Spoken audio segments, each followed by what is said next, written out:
Hi everyone, today I'm going to take you through some taping. We're going to look at the wrist, thumb, and even taping the fingers together. I'm going to show you a simple way where you can cover all three that you guys can use at home.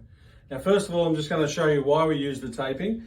If I talk about the wrist first of all, you'll see there's a number of bones in the wrist and we've just drawn those crudely there so that you can see where they are. One of the biggest problems you have is that your wrist gets bent back and it gets sore. So when it comes back like that, all these joints jam together. So what we do is add some tape through there which helps stop them just at the end of range so they're not quite so sore. When it comes to the thumb, you'll see the bones that run up through here and the green parts of the ligaments. And what happens is when you damage a thumb, particularly if you've dislocated it or it's come out a little bit, is they become loose. And you can see there that that ligament is getting stretched when I move it across. So we're going to use some tape here to support that so that that won't get bent back. And the same thing happens when you go back in that direction. And then I'll talk to you later about the fingers. So first of all, you want to get the position right. So get people like they're going to shake your hand, just like that. You grab your rigid tape. Now the important part here is where you put the tape. So you'll see in the crease of the back of your hand where those joints are and the bones are, I'm going to lay the first bit of tape right over the center of that area. Take your tape off, not too tight so that you don't cut off the circulation. We just wrap that around, and I haven't pulled that tight at all, it's just wrapped around, give it a tear and lay it on. Then what I want you to do is move 1/3 of the distance of the tape down. So it just comes down to that area, gently roll it around, no creases, not tight, and hold it off there. Then you take your tape and you go 1/3 above that first one that you did. So you're just coming up here and you see we've covered all those joints. Again, just roll it around, not too tight, and tear it off. And straight away from that, you'll see that when I bend this back, we get some resistance there and it stops that wrist going all the way back. Even if you're just taping for the wrist, I recommend you then add this thumb tape in as well because that really controls the wrist position. So what you then do, whether you're doing it for the thumb that's loose or to tighten up the wrist, is you grab your other tape, and I tend not to use rigid tape here. This gives a little bit better. It's a little bit easier to control and it doesn't cut off the circulation as much. Lay that across the wrist, so you start from the inside, and you notice I've gone around where that knuckle is, just at the bottom of it. Just gently take that around and I cross back over. One continuous motion, and then I come back up and I just come a little bit higher, again on that first bit of tape, wrap that around.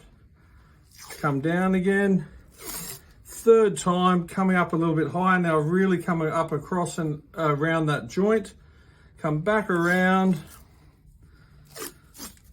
take it down, and I just finish it off. I like to finish that off with just 2 laps around so that actually anchors the tape as well. Cut your tape there because this one won't tear.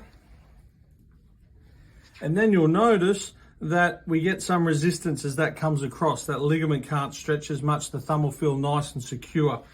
What you then do, get your rigid tape again and just simply anchor that off and that won't come loose.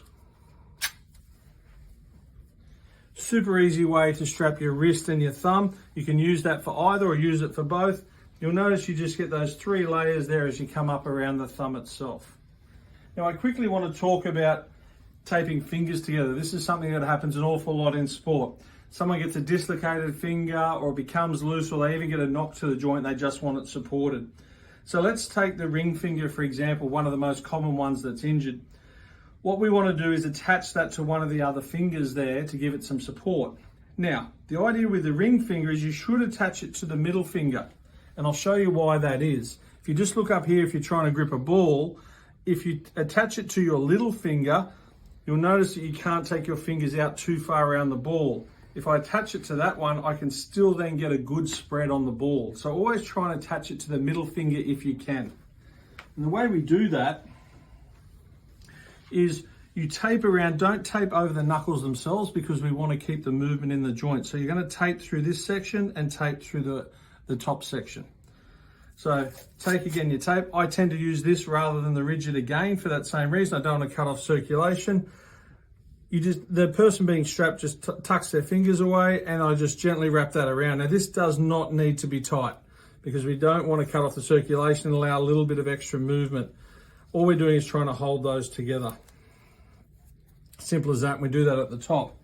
Now, Another little trick, and sometimes you find if after people have dislocated their finger, they have a little bit of a deformity like that, where you get that gapping in there. And so if you try and tape it together and wedge that together, you can cause some discomfort and make it really difficult for the person who's using it. So if you have a big gap there, just grab some of your Luca foam, which is this sort of stuff with a little bit of padding.